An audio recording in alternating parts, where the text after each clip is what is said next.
Корупцијата во секторот економија најчесто се јавува во односот помеѓу приватниот сектор и државните институции, смета претседателката на антикорупцијска Билјана Ивановска. Според неа тука доаѓа до случаи во кои се добива некаков документа со коруптивни алатки.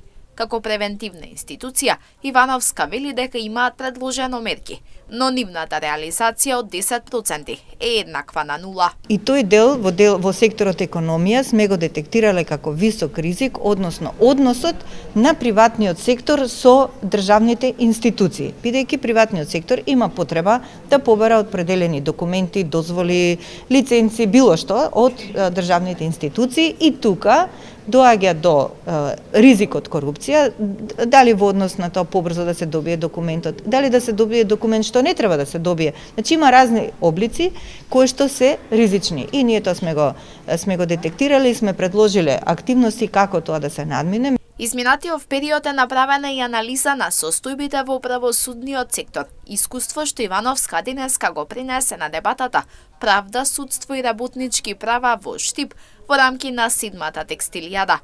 Претседателката на Гласен текстилец Кристина Ампева во однос на ова вели дека судската пракса тешко оди.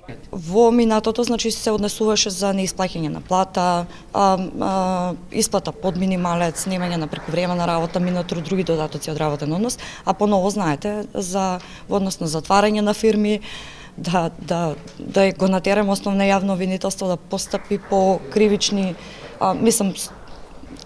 сомненија за сторени кривични дела од кривичниот законник против работните односи и таа судска пракса некако ни оди потешко. Исто сега поново пуштивме конечно и кривична пријава за стечајната управителка за сторениот лажен стечај кој што го докажавме.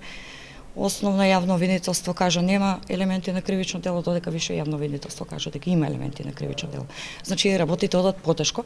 Денешната дебата вклучуваше представување на актуелната состојба, пречките и проблемите со кои се соочуваат работниците и здруженијето во судските лабиринти со цел поефикасно судство и еднакви права за сите, а учествува адвокати, судија, представници на трудов инспекторат.